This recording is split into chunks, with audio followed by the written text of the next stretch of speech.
2 hours ago, Kyle arrived at the bar. Hey, what's everyone drinking? 30 minutes ago, Kyle got his friends another round of drinks. Cheers! 5 minutes ago, Kyle decided to drive home drunk. A minute ago, a law enforcement officer pulled up behind Kyle. Sir, have you been drinking tonight? A chain of events that began 2 hours ago is about to change Kyle's whole world. Drive sober or get pulled over. Paid for by NHTSA. If you're a maintenance supervisor for a commercial property, you've had to deal with everything from leaky faucets to flickering light bulbs. But nothing's worse than that ancient boiler that's lived in the building since the day it was built, 50 years ago. It's enough to make anyone lose their cool. That's where Grainger comes in. With industrial-grade products and dependable fast delivery, Grainger can help with any challenge, from worn-out components to everyday necessities. Call, click Grainger.com, or just stop by. Grainger, for the ones who get it done. Happy holidays. Want to give your host a gift? Consider subscribing, rating, and reviewing the show this holiday season. It really helps the show grow.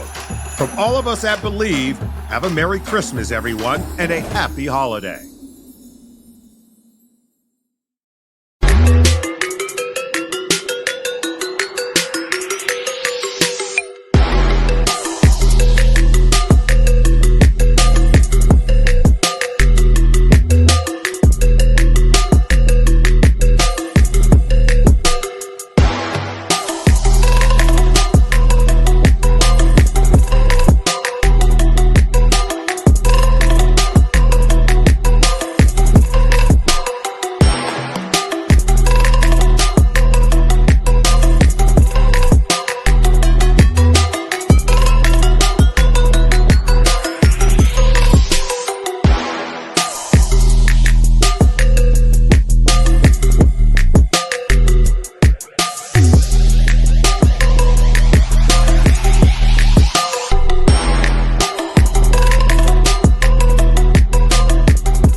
Your Chargers linebacker, Daiyan Henley, and you're tuning in with Chargers Unleashed.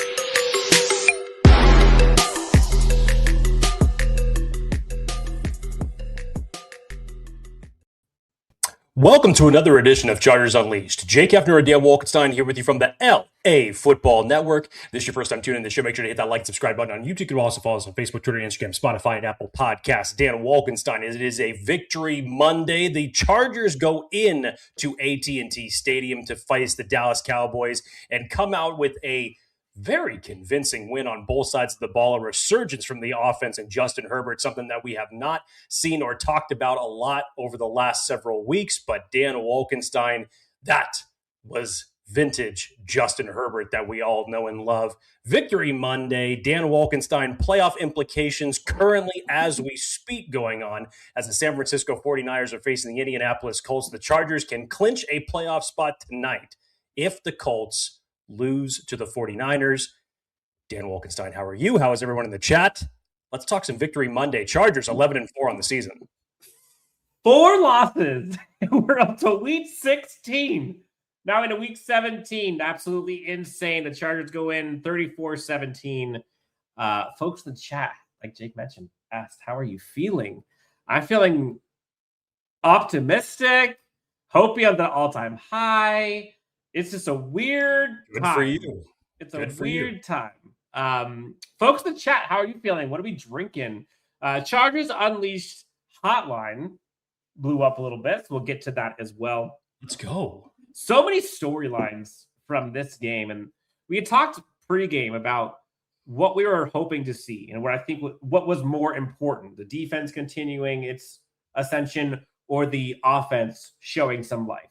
And we kind of argued which one was more important, which one was more, I guess, impactful to the next part of the season. Little did we know that we'd see both. Door number 3 was both. The offense shined against a bad defense, but the offense still shined. And the defense took a few punches. You heard Derwin James afterwards. The defense, Jesse Minter, Clinkscale and team made adjustments, pitched a second half shutout, held them to 2 turnovers on downs, strip fumble. Defense balled out in the second half, and that's a wrap. Chargers win in convincing fashion, put up 34 points. No sacks to Justin Herbert.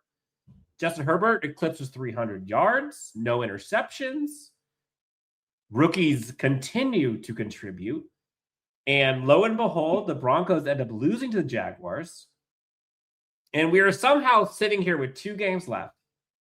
And the Chargers, with 2 wins, can win the AFC West. How likely that is, I'm not sure. But how likely these last 4 wins have been, also not likely. So, lots to go through. The hype is palpable, obviously. And Jake, again, like, this team continues to surprise, continues to amaze. I don't even have words to describe. Even you, Dan. Even you. Even the optimist that I am.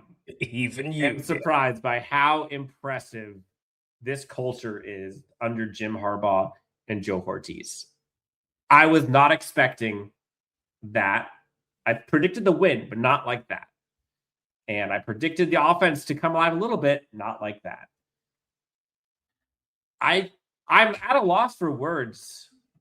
I mean, I'll eat crow, whatever you want to call it, but this Chargers team just continues to shut up the critics. And I guess you can call myself one of them. I don't know. But Jake, how are you feeling after this? Like, they're 11-4, chasing, I think, technically the 1 seed, and still chasing the AFC West champ. Justin Herbert was not put on the ground yesterday. The defense did not record a single sack on Justin Herbert yesterday. How good does that feel to say, for a change, for a guy who's been hit more than any other quarterback in the National Football League, taking sack after sack after sack after sack, keeps on coming, the Energizer Bunny himself. And yesterday, even when you had Jamari Sawyer go down at an early portion of the game, Austin Deculus comes in, still doesn't end up surrendering a sack. Sometimes just had to hit the fuck it button and said, I'll do this myself with a couple of outstanding runs. But still, that feels good, not to say, for a change.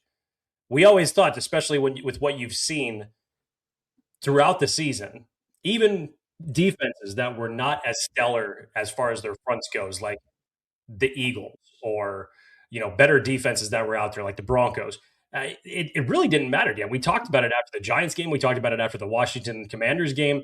The way that the offensive line was playing so poorly, it really didn't matter. Like, you thought that opposing defensive linemen were going to get theirs. And yesterday, Dallas didn't get theirs at all. And you were hoping coming into this, just based off of Dallas's Achilles heel all season long, them being the 31st ranked defense in opponent scoring percentage, that you'd be able to get your wins and take advantage of that. And there was Justin Herbert. What does he do when he's got time? Magical things happen when he's got time. Trey Harris was coming up big at the early portion of that game. Friend of the show, Trey Harris. Nice to see you again, Ladd McConkey and Keenan Allen. Omarion Hampton running hard. Like,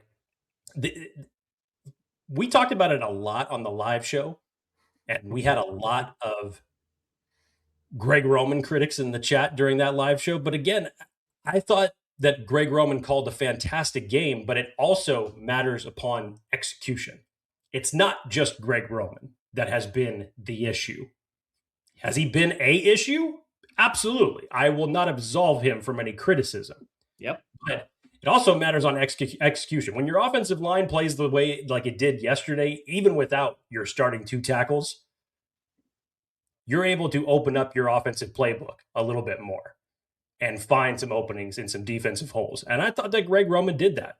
And Dan, defensively, man, early on, it seemed like, okay, here we go. This is going to be an absolute shootout. Both teams just kept scoring on each other. You're like, okay, this is where it's going. This is where it's headed. Who's going to get the stop? And that's really going to make the difference in the game. You allowed 17 points in the first half. You didn't allow them to score any more after that.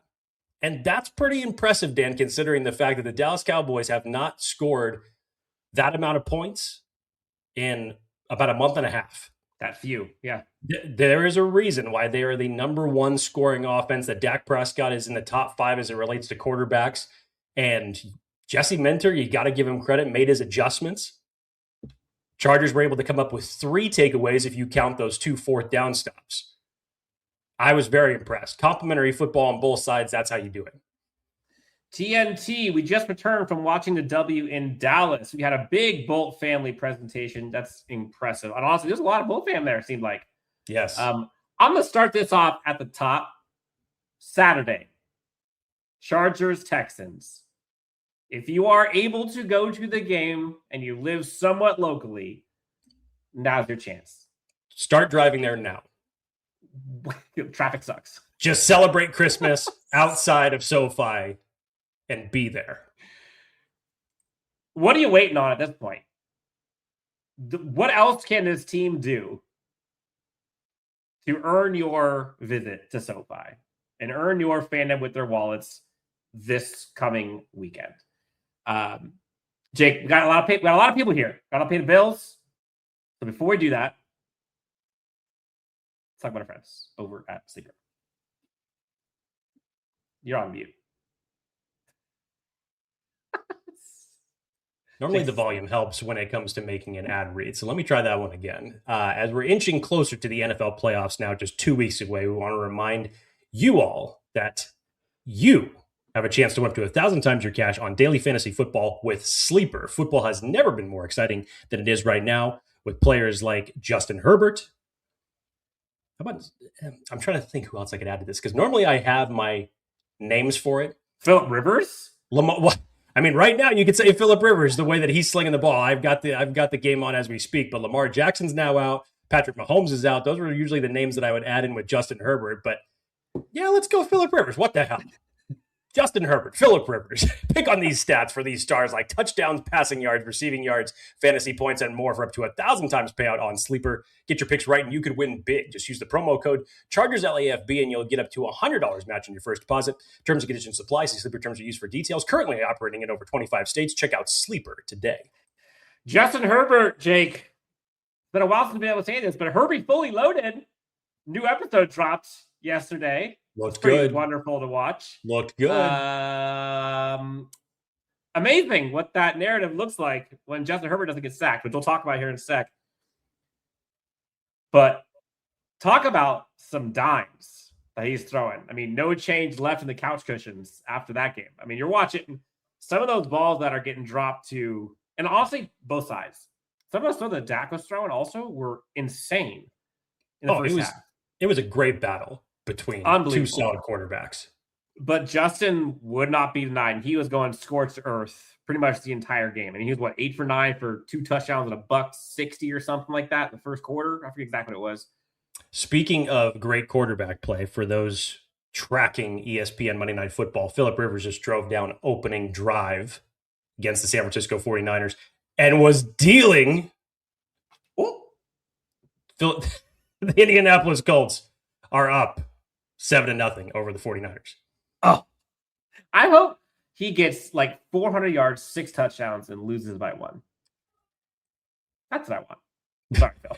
just want to. I know it sucks for the fact that the standpoint of right now for a playoff clinching scenario for the Chargers that it has to come on the back of Phillip Rivers losing this game. Mm-hmm. It's terrible. I swear to God, the football gods are a fickle group of bitches. Whew.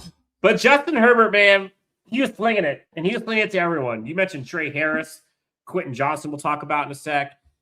I mean, he was throwing it all over the place. Will Dissly was getting some, Ladd was getting some, Keenan doing Keenan things, KLS with a monster third down conversion on the sidelines. Herbie's in his bag. And, that's what it looks like if you could just protect him, right? It sounds so simple. And people want to say, oh, well, it's against the Cowboys. It is. Again, it's against Quentin the Williams Cowboys. not being in that game, I'm sure would have made a difference. But your offensive line is on its offensive tackles 5 and 6. I think it's 16 offensive line combinations. So it's not like you're going against. It's not like your starters are going against that starting squad either. If I remember correctly, the last number that Daniel Popper, because Daniel Popper was keeping a running tab on the different offensive line combinations, I think we're at 22, Dan. If I remember his numbers correctly, we are at 22 different offensive line combinations.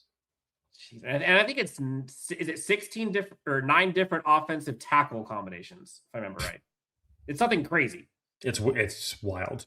And you could say they're on offensive tackle 5 and 6 right now. But again, remember, like Deculus was earlier ahead in the pecking order over Sawyer because Sawyer was injured. So they're on like 6, 7, 8 right now. I mean, it's wild. But what Justin Herbert does in that game, sure, bad defense, but bad offensive line too, right? Like the guy has a broken hand too. Guy has Greg Roman too, if you want to talk about that. But Justin Herbert looked great.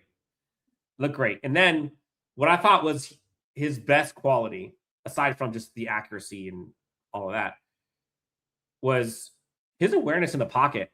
These past 3-4 weeks have just been unreal. Like Sixth Sense. Like Bruce Willis is like, come to my movies.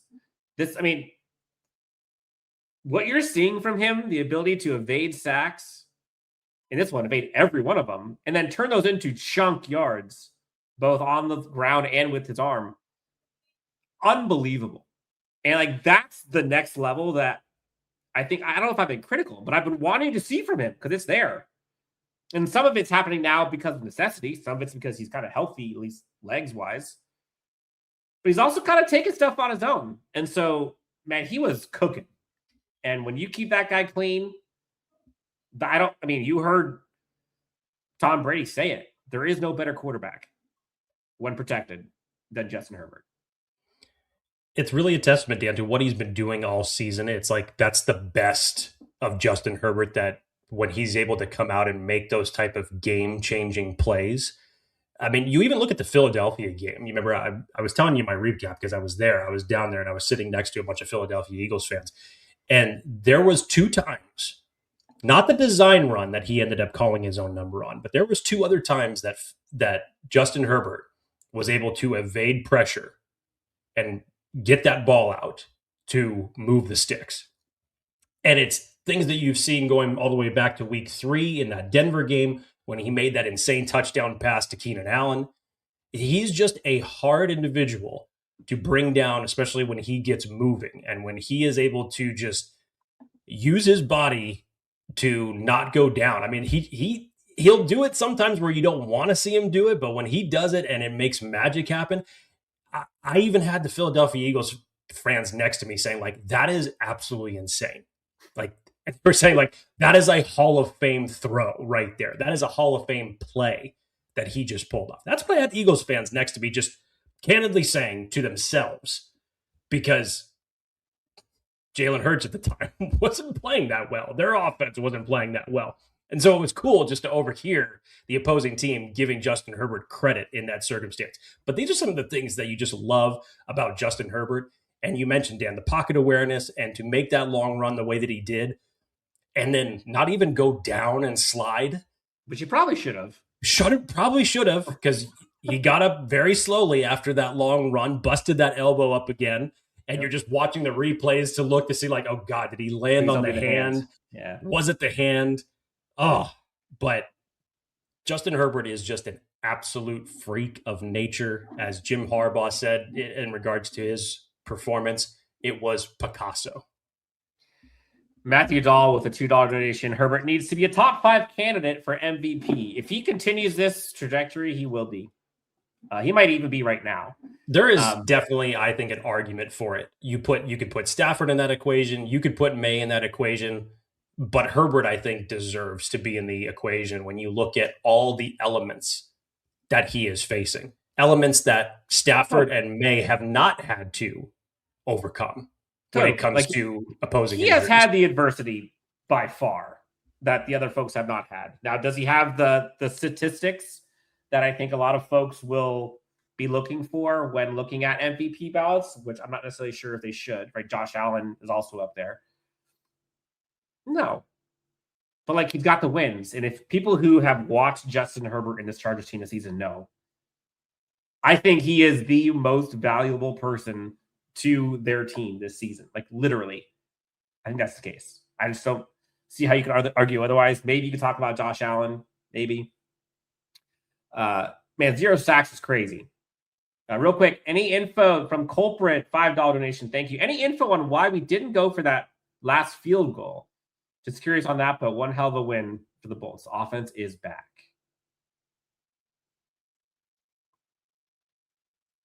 How long should we let Jake talk before he tells he's on mute? Shit.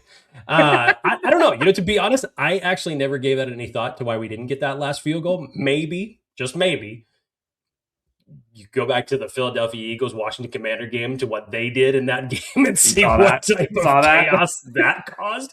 Maybe just don't, twist the knife when it's already in there. TNT asked, anyone know the status of Vidal? We heard from coaching today that everyone was considered day-to-day, which that is a good sign. That's something good to hear. There's nothing serious. It's all day-to-day now.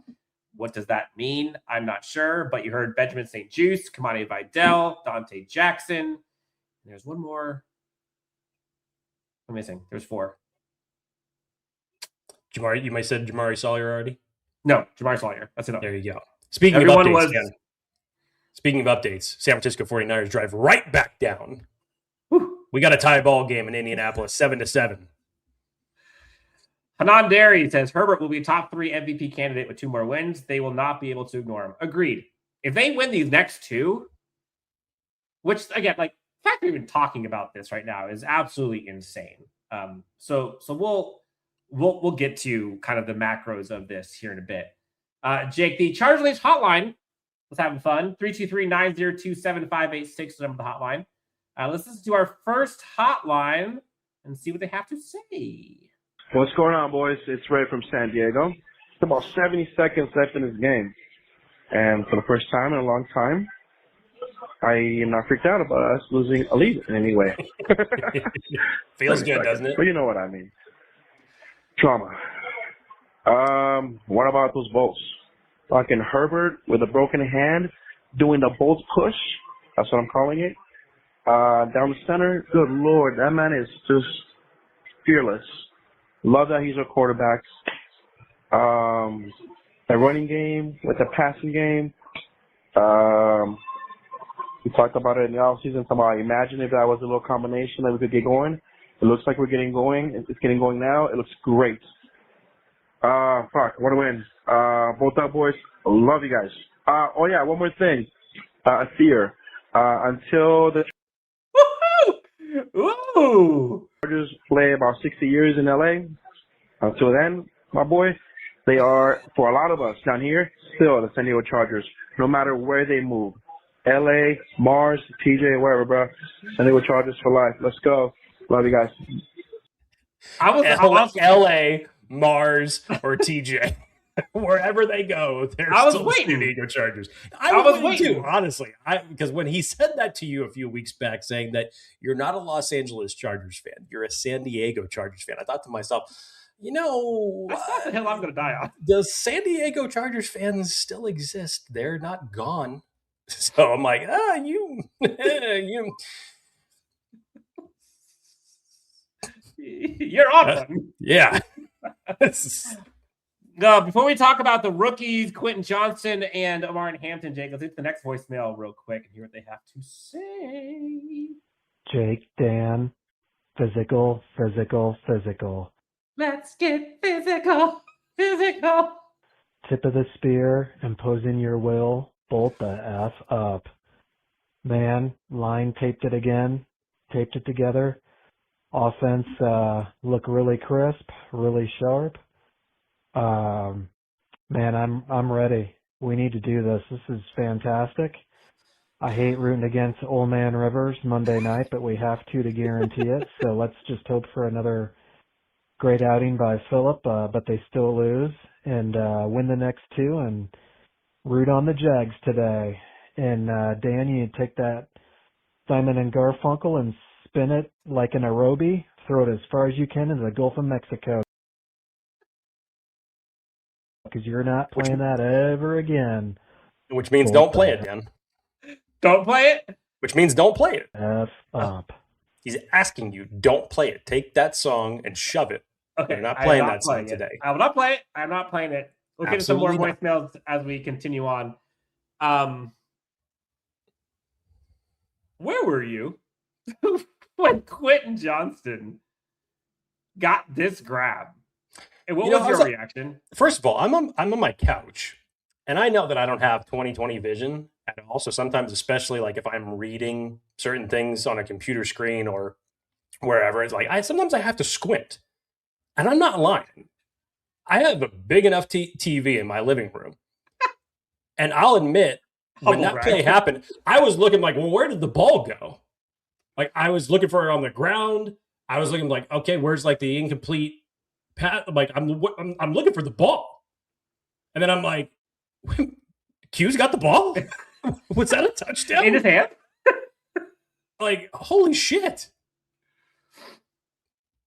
Dan, you had said during the preview show leading up to this game, you asked the question to me. Mm-hmm. You said, do you think that the Chargers missed Quentin Johnston last week against Kansas City Chiefs? As soon as I said, absolutely.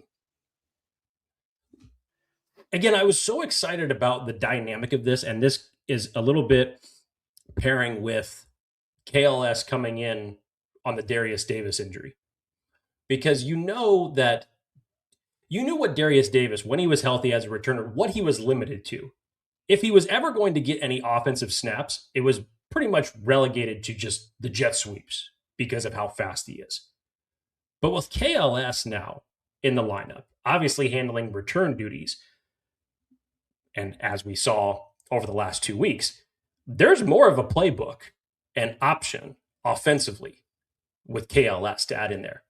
So now you've got Quentin Johnston, Ladd McConkey, Keenan Allen, Trey Harris, Aronde Gadsden, KLS, and Amarian Hampton. And I feel like we're going to keep talking about this for a while because the rookies just continue to step up on both sides of the ball this year.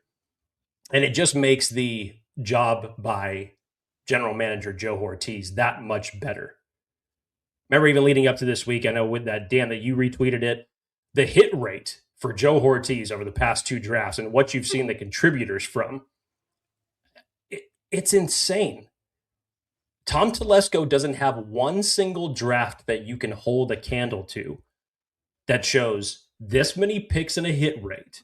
Any year of Tom to contribute in this matter of time. First round picks is where he can hold his hat for certain drafts. But never something like we have seen over the last 2 years from Joe Ortiz. It has been a masterclass from him, from the scouting department, from assistant general manager Chad Alexander as well. They have just done a phenomenal job.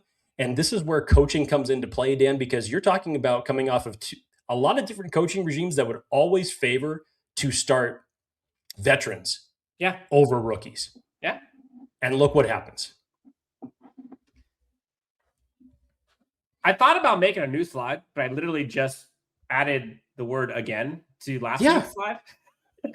This is literally last week's slide. This was last week's slide against Chiefs. All these are pictures against Chiefs. And you saw all of them go off again. And this is not including RJ Mickens last week. This is not including Jamar Caldwell, who massive impact in this game. The rookies shine. If we can just go left to right here for a sec. I mean, Trey Harris was awesome in that first quarter. I think first pass and catch for him was a physical catch for him. Getting extra yards, plowing through people. That was a big-time run for him. Trey Harris, 4 receptions, 54 yards. Aronde Gadsden had just the 1 catch for 7 yards, but, I mean, his impact is there. Keandre Lambert-Smith, he saw last week's heroics, the touchdown and the kickoff return. This week with that huge 3rd down conversion. Amarian Hampton had, what did he have? He had 16 carries for 85 yards. That's like a 5.2, I believe, yards per carry. And he was just getting going. I mean,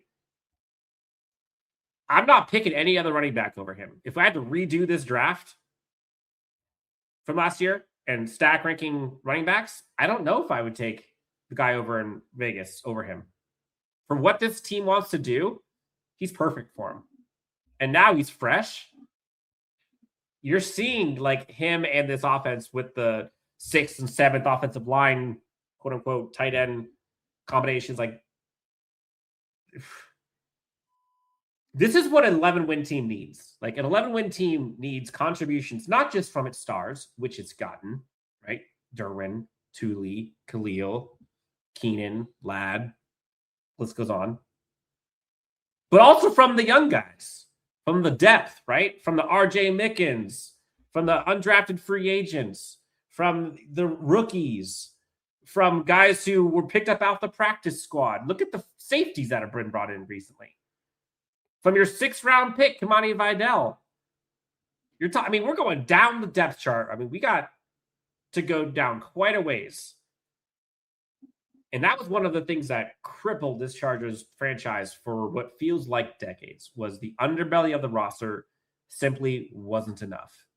Previous Chargers teams that lose Joe Alt, that lose Rashawn Slater, that lose, it goes on and on. RB1, RB2, they lose Khalil Mack on the IR. It just continues and continues. Your broken hand for quarterback. Previous regimes don't weather that. They do not weather that. And I was actually thinking about this last night. I was going to bed. We always talk about like weather the storm, that phrase. But then I juxtapose that to what you heard Jim Harbaugh say at his introductory press conference about we are the storm. And so the juxtaposition of those two, weathering the storm, which they have clearly done this year, but then recognizing that they're like, you know what, F it. No, like we are the storm. It's unbelievable what this team has done. Literally unbelievable. And so, sure, could I have blindly hoped and been optimistic and expected this Chargers team to win 11 games this year? Sure. But that wouldn't be me being honest. And what my eyes were telling me was this is going to be a struggle. And fast forward from last year to this year, looking at schedules, injuries, performances, drafts, free agency, the fact that they have already equaled their 2024 win total is just remarkable. And this is why you bring Jim Harbaugh in. And maybe even you and I underestimated the power of coaching, because I just don't know how they're doing this. It's just remarkable. It's just remarkable. Any other coaching regime does not get some of these wins that the Chargers have gotten this year. And I don't care if it's the same personnel. It's coaching. It's the attitude. It's the culture that's been brought in. Like you said, Dan, it's unbelievable. But right now, Justin Herbert is making the unbelievable believable. Score update, Dan. 49ers are up over the Indianapolis Colts 14-7 after a Colts turnover. Oh, no. Christian McCaffrey with a touchdown pass from Brock Purdy. 49ers up 14-7. How long was the pass, by the way? Because it wasn't long. It wasn't long because they were right on the goal line. I know you're asking for your fantasy purposes. So somebody asked, actually, so did you win your fantasy this week? My fantasy team balled out. No. My fantasy team balled out. Oh, you did not? I'm sorry. No. I finished the number 1 seed this year, 11-3. Did you get money for that? No, because I lost the first round, and then I basically was out of the championship round, so I was essentially playing for third place. And the only player that I have still remaining is Jonathan Taylor. But he ain't getting me 31 points to win the game tonight, so that's pretty much done. My fantasy team is in the championship now after this week's performance. We got the dub. Just real quick, sidebar. I'm just doing this because we have to, because I'm excited. My team, Ladd McConkey, 10 points. Matthew Stafford, 40 points. T. Higgins, 11 points. Bijan Robinson, 23 points. Oh, my God. Travis Etienne, 13. Oronde Gadsden, just 0.8. Amarian Hampton, 15.6. Chase McLaughlin, 10. And Minnesota defense this week. Streaming. I put the Chargers on my bench. 16 points. I'm up by 60 going into the finals. I'd say you're good. Whew. I'd say you're good. Whew. The playoffs show off your weaknesses. So will these next two games. This is not me trying to put a cloud over this for a second. Are you coming in with cold water right now? A little bit. While I wanted to see life out of this Chargers offense this past game, because if you're not going to do it against Dallas, I got nothing. There's no hope, right? Is it nice that they can score points? Yes, and that will probably be required at some point. But that's not the type of game that I'm really that concerned with or concerned for this Chargers team in the playoffs. We've said it all season. And the Chargers have miraculously won some of these rock-fighting heavyweight matchups. It's the teams that they go up against that have a great defense and a great front. Those are the ones that scare me. And so, while it was a great sign to see the Chargers offense come to life, the types of games we saw 2 weeks prior and the last 2 weeks of the season, starting Saturday with the Texans and the next week with the Broncos, those are the games that will show you who this team is. You heard prior to the bye, these next 5 weeks will tell you what's real and what's not. And so far, they have been able to win those passed rock a pretty fight good games. litmus test. Totally. And so the way that this Chargers team is playing right now, they can win in different ways if they're playing a really crappy defense, but they still did it. I'm nervous. I'm excited for these next 2 weeks. This Houston game is massive. Because the only difference really between these two teams a year ago and now is Justin has weapons now. Last year, it was just Ladd. The offensive line sucked then. The offensive line kind of sucks now. The Chargers defense was great then. It's worse now. The Chargers defense is great now. Kicking's great. Coaching's great. All that stuff is equal. The one difference is this Chargers offense has weapons. You added Amarian Hampton, Trey Harris, KLS, Aronde Gadsden, and Keenan Allen. That's 5 dudes on top of Lapikaki. What? So that's what, because remember, at the end of the season, beginning of the season, I'd said, you can't win without one of these two things. You have to have either protection or weapons, multiple weapons. Last year, they had 0 of those because it was just Ladd. Now they've got one of them. And if you add a run game to that, whoo, man, absolutely insane. Jake, a lot of people have talked about the Denzel Perryman thing in the comments. Let's address it. No exaggeration. It's bullshit. 100% bullshit. I've seen a hell of a lot more egregious hits than what Denzel Perryman put on. And in that game. Well, in that game, hell, last week.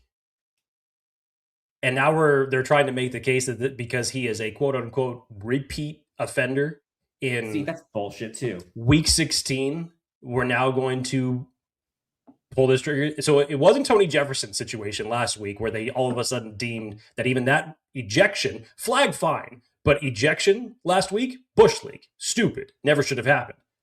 But you have that situation and no suspension comes. He gets fined, no suspension. Great. Because that's what it should have been. Denzel Perryman comes in with one unsportsmanlike penalty,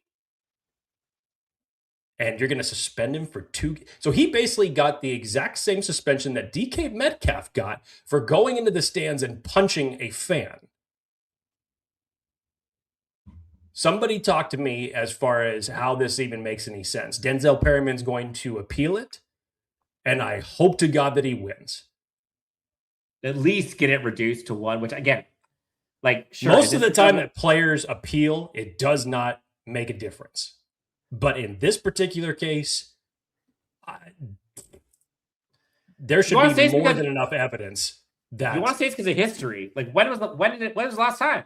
Come on, like if you're talking about someone who has come in on a 3-week streak of personal foul calls, unsportsmanlike penalty calls, that's fine. I could understand an argument for that. That's going back to like the way Vontaze Burfict liked to play, where it was week after week or every other week that something would be happening.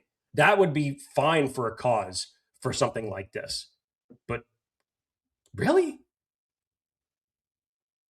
This is what the NFL is going to spend their time doing when they're handing out fines and suspensions? Get out of here. Ridiculous. Kevin says, sadly, it was intentional. Perryman lowers his helmet into the Cowboys player. It was pretty obvious. He's done this before, too. Was suspended when he was at Houston. He's on the NFL's watch list. So I think all of that last stuff, that second line is true. He's done this before. Was suspended when he was in Houston. He's on the NFL watch list. Sure. I don't think that was intentional. I think he was going down there to make sure that he got tackled. I think he was going for a physical tackle, but he was not spearing the dude. He was not doing the Goldberg move. He was not putting crown of his helmet to the guy's head. Like, that wasn't it. And I think he even quote tweeted somebody who had tagged him in a post about it earlier or like later that night about like, that's not me. I'm not that kind of guy. Like, that was not intentional. I'm paraphrasing.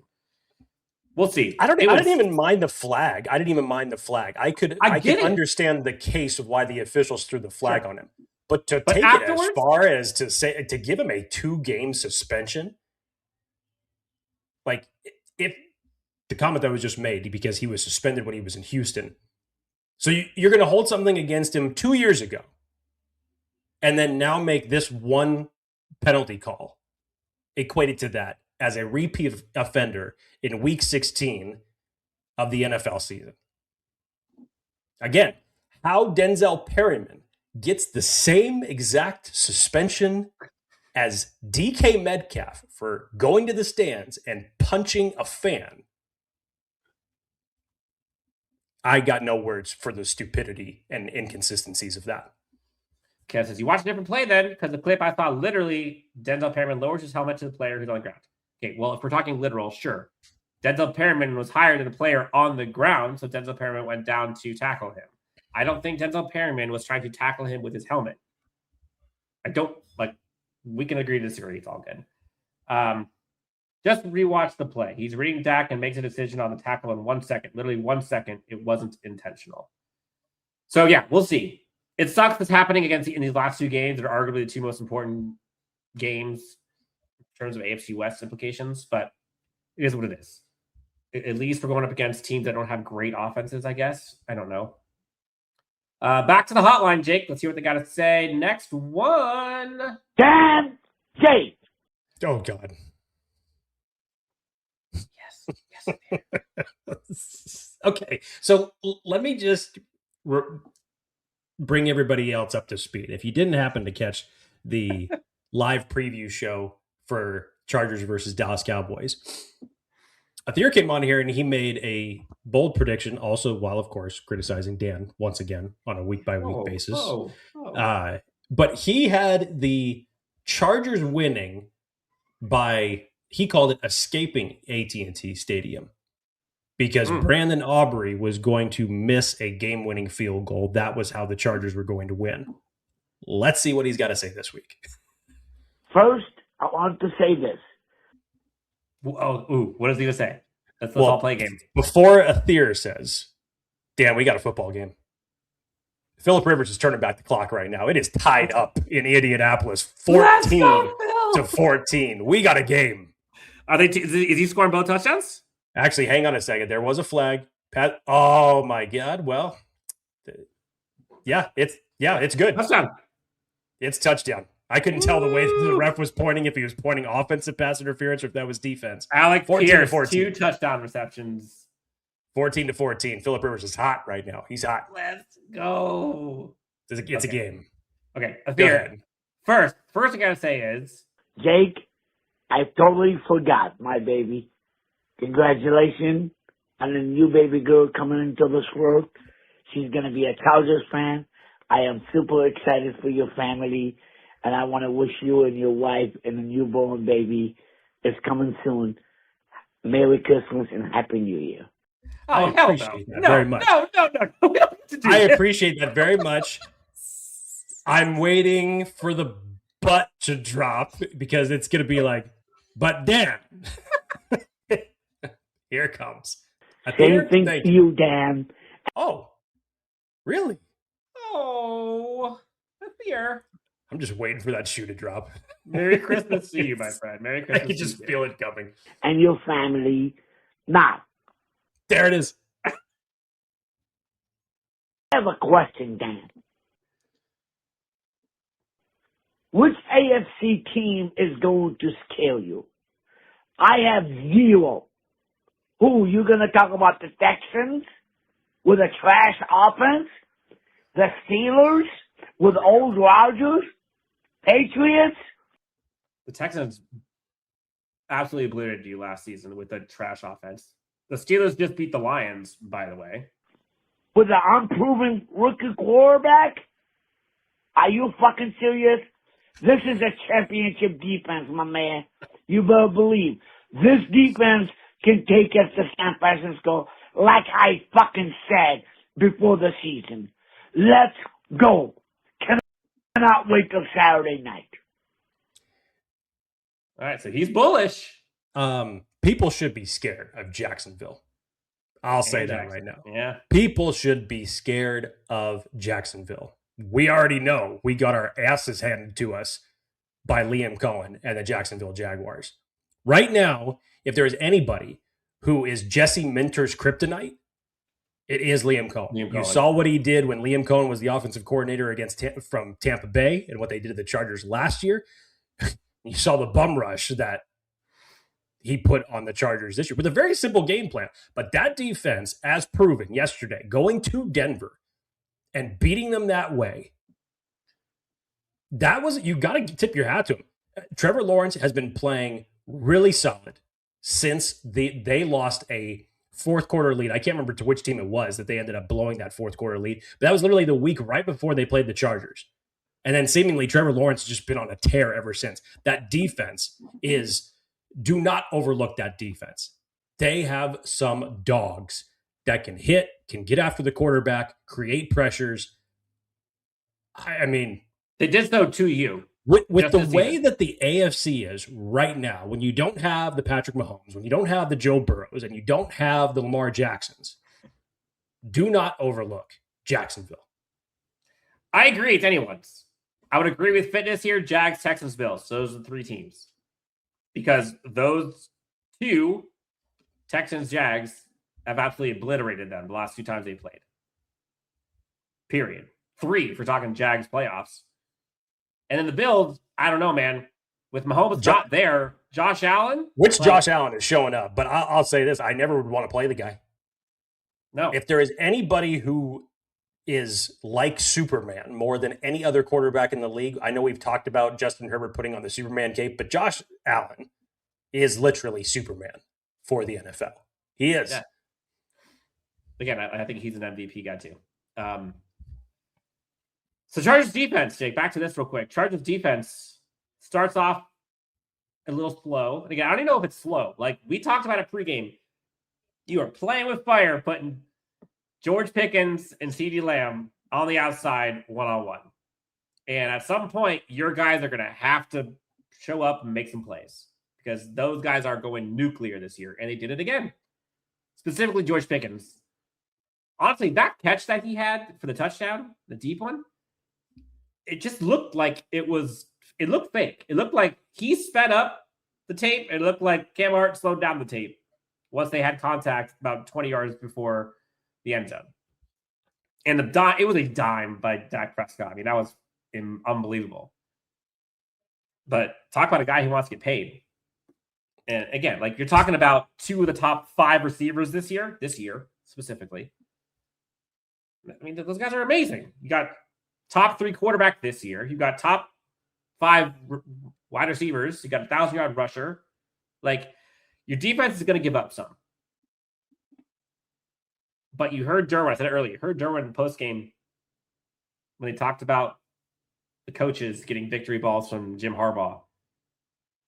The first thing Derwin said was, adjustments. Shut out in the second half. I mean, unbelievable. Tuli Tuipulotu, Derwin James, Khalil Mack lead the way. I mean, talk about getting paid. Tuli's about to make some bank. The well-deserved bank, going up. By the way. Well-deserved bank. 13 sacks now for the season. I mean, the guy was an animal. The guy was an absolute animal. Interior was an animal too, man. I thought they did pretty darn good. Like those 4th down stops they got were amazing. Tuli, he had the sack. He had that forced incompletion where he buried Dak Prescott on that 4th down incompletion. Then he had the fumble recovery on the Derwin James strip. And he had the sack. I mean, him and Owe got after him, and Owe on that 4th down stop was huge. All over this victory. And what can you say, man? I mean, this is the style of defense that you all dreamed of. We all dreamed of. And honestly, kind of the leadership by example that we all thought and missed from Derwin James in the previous regime. Now, Derwin is just an absolute heat seeker right now. He's on a heater. And the leadership, and I know Jim Harbaugh talks about it all the time, but like the leadership from their leaders by example is just remarkable. I mean, it's amazing. It's amazing. And the defense does it again, man. It's anyone's game. It's anyone's game this year. The Chargers have weaknesses. I think every team in the NFL right now, at least the AFC, have the kryptonite, right? It's been a long time since I have actually been this excited. And I'm not talking about just as it relates to the Chargers. I'm just talking about the expectations for an NFL postseason and playoffs. It's literally anybody's game. I can't remember the last time that we've said that about anybody. Like anybody. NFC, AFC could possibly go down. And that's what makes this potential playoff run for the Chargers interesting and exciting. Yeah, I mean, we got about maybe 10 minutes left here. Let's go through some quick names, some stats, some kind of key players of this game. We've talked about a lot of them. Del'Shawn Phillips, Jake. You talk about a heat-seeking missile. They even said it on the broadcast that Turpin was sick and tired of seeing Phillips on the kickoff returns. He was always the first guy to plant him. Does he lead the NFL in special team sacks? I think I heard that. I think he's either tied for it or he leads it. But that's pretty incredible when you consider some of the adjustments and the personnel changes on Ryan Fitkin's special teams unit throughout the season. Del'Shawn Phillips stepped up when you needed it for that group. That was great. There's a conversation going on in the comments about how much Tuli's going to get paid. The Chargers have an issue, and this is for a different discussion. I guess I'll table it. But they got a ton of money. But Owe, Mack, and Tuli all need to get paid. And I don't know if it is smart roster construction to keep all three. I'm going to table that for a different conversation. But that's a tough pill to swallow for your edges to be making somewhere around the lines of like, I don't know, 30, 20, 20. That's $70 million. We'll talk about that every day.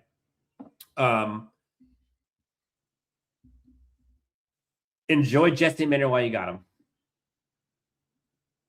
Enjoy him while you got him because, man. Clock's ticking. Yeah, people in the comments talking about Tuli. Yeah, I mean, he's just, I think he's 24 because he was so young when he came out of college. And he's had 13 sacks right now, 2 games remaining.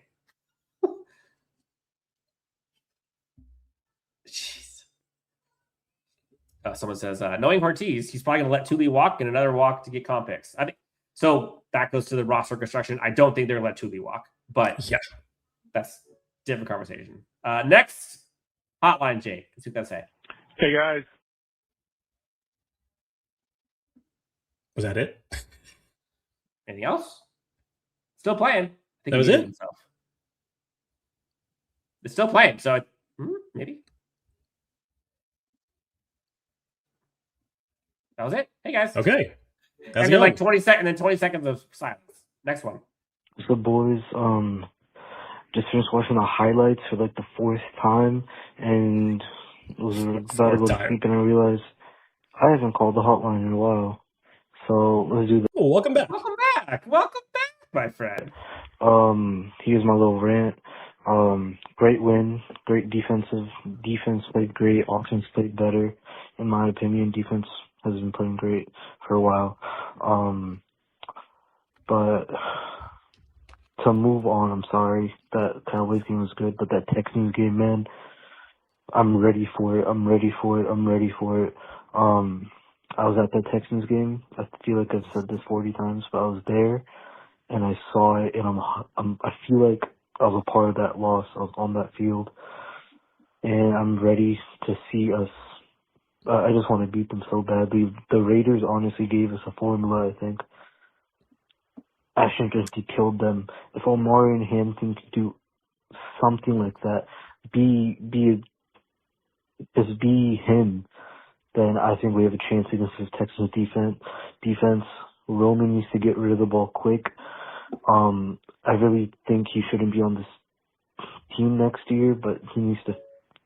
If he can win this game for us with his schemes, then I think I'd be okay to keep him on if he really wows me.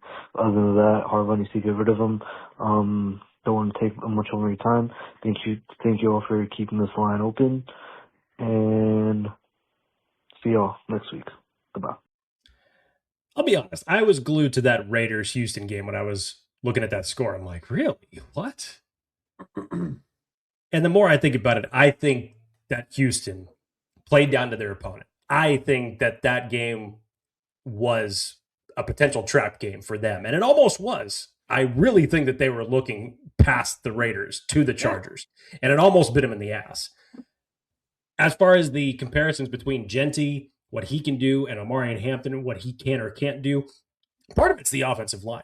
You know, the Raiders' offensive line is not far off from how bad the Chargers' offensive line is, but there's a couple differences. One is that Ashton Genty can actually get between tackles, and because he's got the holes to do so. Right now, Omari and Hampton and Kamani Vidal don't have that, which is why you've seen most of their success come to the outside, especially the way you saw it yesterday against the Dallas Cowboys. That's where their bread and butter is going to have to be. And against Houston, that's going to be tough when you've got Will Anderson, Daniil Hunter, and that defensive line. That's just going to be a huge, huge test for them. Test for the interior.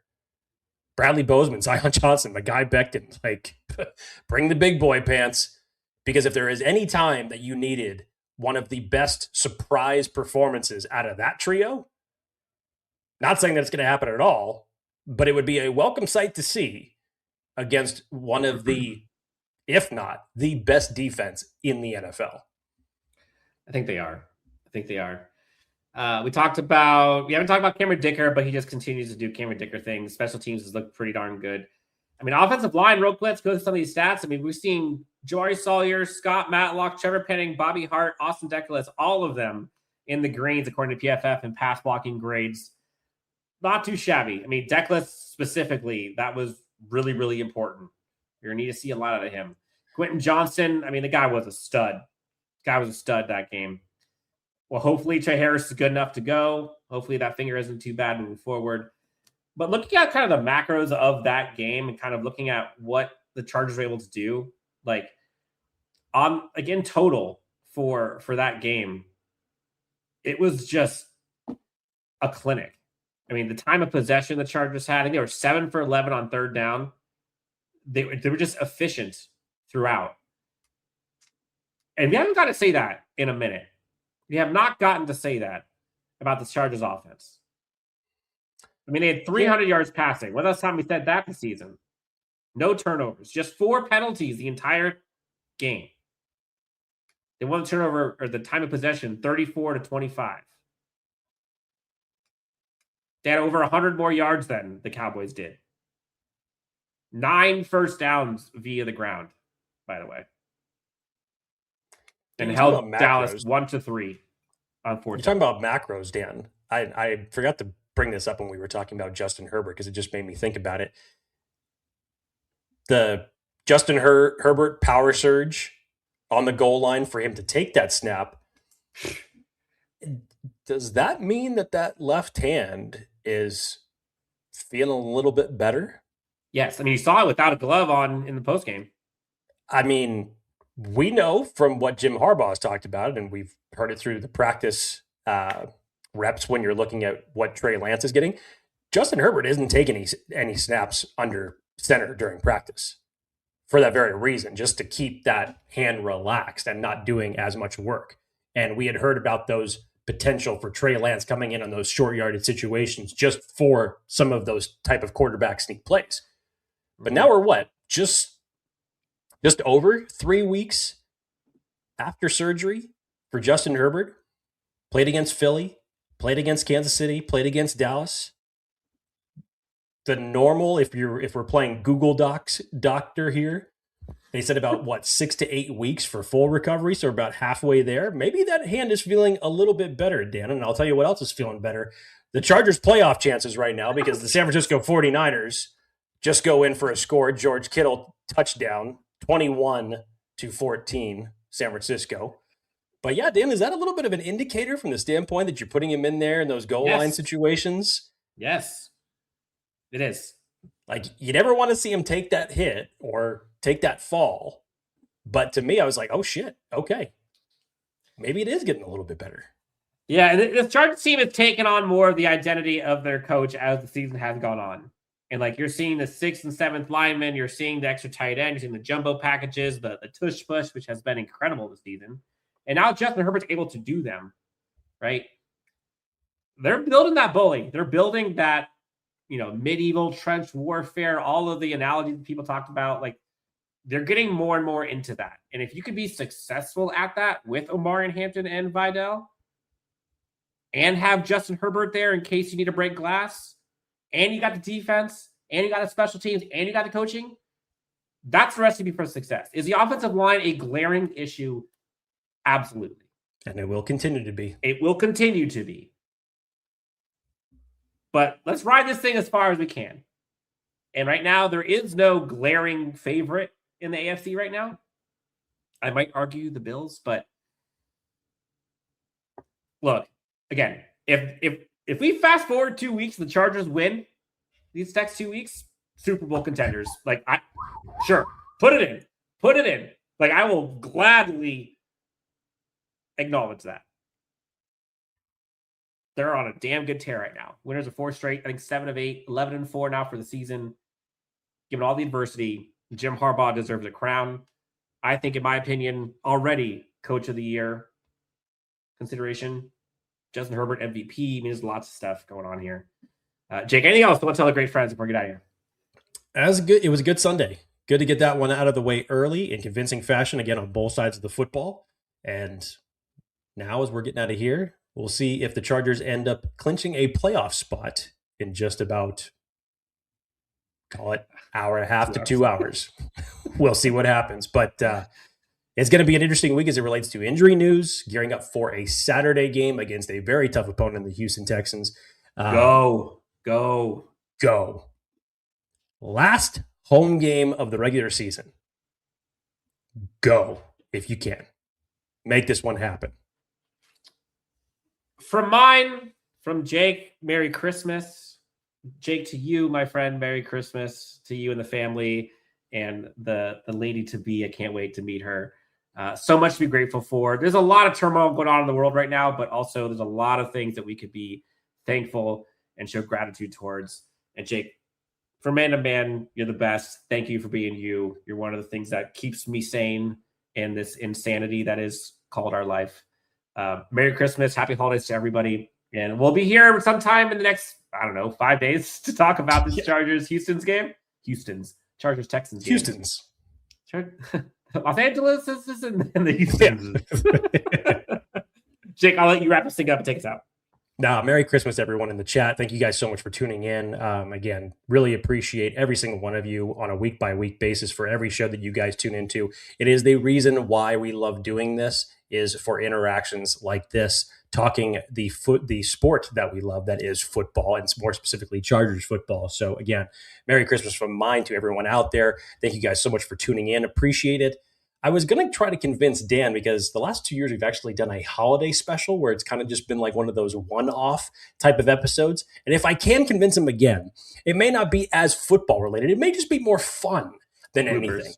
Yeah, so we could maybe finagle something here to fit in between now and the Houston Texans preview, again, because we're on a short week and it being Saturday. But we'll see what Santa Claus can work out as it relates to certain things. But again, Merry Christmas to everyone out there. Appreciate every single one of you guys for tuning in. Dan, appreciate you, of course.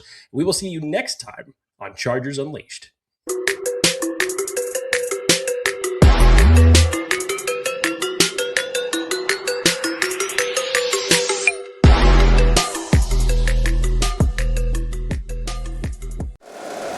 If you like the show, please take a moment to rate, review, and subscribe. It really does help the show to grow. Thank you for listening.